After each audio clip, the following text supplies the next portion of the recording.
Page 38. Memory. The memory is a material block and factor of the material consciousness, which in the human being and animal and other memory-possessing life forms exhibits the ability to store perceptions of all types, as well as experiences, learnings, lived experiences, things heard, things felt, and through the sense capability to store recorded information of all types, and later to recall them to the material consciousness. Hence, the memory is able to recall all kinds of previously stored information according to the volition of the relevant life form, in which case the material consciousness represents that essential factor which, by corresponding impulses of recall to the memory, causes it to release the desired and therein stored information,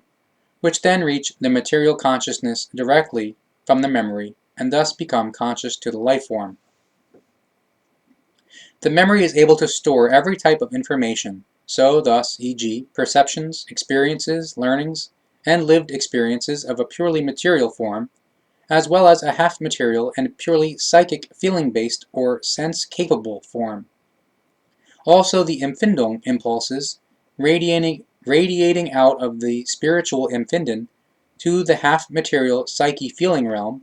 are registered and stored in the memory through sensitivity, through which, e.g., for the human being, it is possible through the memory to accept Empfindungen from the spirit Empfindung realm into the material consciousness as well. Since the memory represents a purely material factor of the material consciousness, thus this is also transitory and ordered into the becoming and passing. That means that with the death of the life form, the memory, in material form, ceases to exist. This now means, however, that in no kind and wise the stored information would simply be extinguished as well, because this already becomes truthfully transmitted in impulse-based swinging wave form to the storage banks, parentheses, Akasha Chronic, i.e., at the same time as with the storage in the memory, through which it is practically reformed into eternal durability and permanence. In this way, it first becomes also possible that past life memories of any kind are reawakened in later lives, when, e.g., a human being has reincarnated and through their new body has a new and fresh memory at their disposal, which they form anew during their life and therein store uncountable new information. It is to be greatly heeded that the memory, from the first day of life of a life form until its end, through a material death, remains consistently highly efficient at all times and shows no detriment regarding the memory strength. However, if a quote, memory dullness comes about, as is often the case with the human being, then this does not represent a dullness or a decline of the memory, but it is due solely and exclusively to the fact that the memory can no longer be addressed by the consciousness, because the material consciousness is simply crammed full with things and absurdities that prevent a communication with the memory. Thus the memory is practically obscured from the consciousness with rubbish and hardship, through which the reciprocal communication collapses. The reasons for the disturbance of communication and the prevention of communication by the material consciousness can have multifarious forms. However, they are always formed in such a manner as to prevent a connection with the memory. Deep sorrow or physical pain can also create a detrimental factor and disturb the communication between the consciousness and memory, as well as worry and sorrow, love and hatred, consciousness, confusion, psychic affliction and illness, consciousness-based slovenliness and wantonness, dependency, consciousness dullness through alcohol, drugs, medication and nicotine, and so on and so forth. Therefore, the memory itself can never be diminished in its own ability to perform, but in a case of memory weakness, the material consciousness always bears the blame, which is why the memory weakening factors have to be sought solely and exclusively in the material consciousness, which, with rubbish and hardship, etc., reduce or even totally prevent the communication with the memory. It is also not a factor of the memory that at the physical death of the life form, this would be left embedded in the spirit realm in order to become active again in the next incarnation. The memory of the material consciousness realm forms a material block and factor for itself, which is based on purely material principles and foundations, and is also valid for the material consciousness.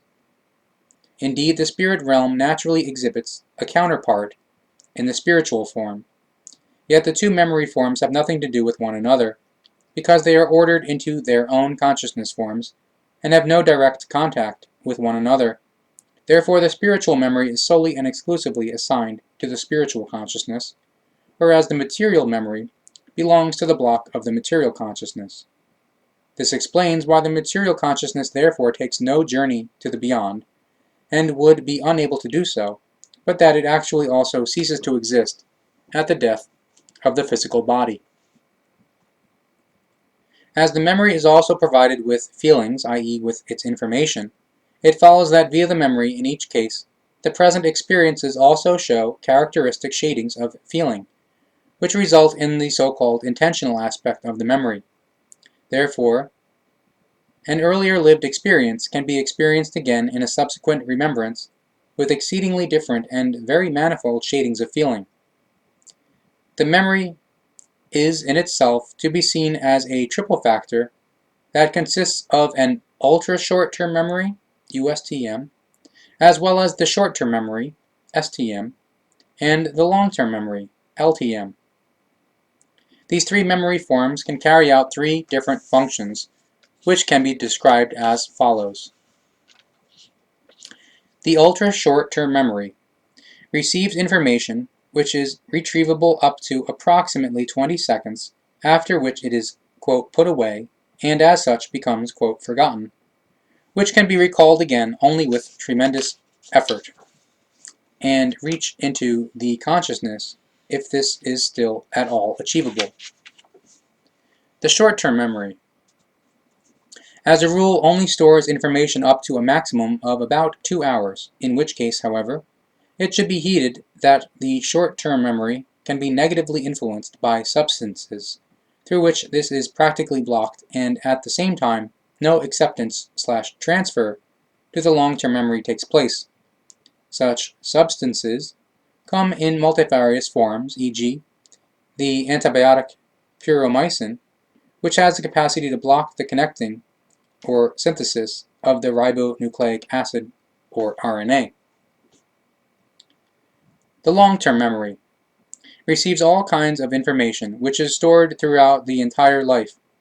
The information reception from the short-term memory can, however, be restricted or prevented, as already explained, if certain substances come into play which block the protein synthesis. This, however, appears only at the transfer conveyance of information from the short-term memory to the long-term memory. Information of all kinds already stored in the long-term memory are not affected by it.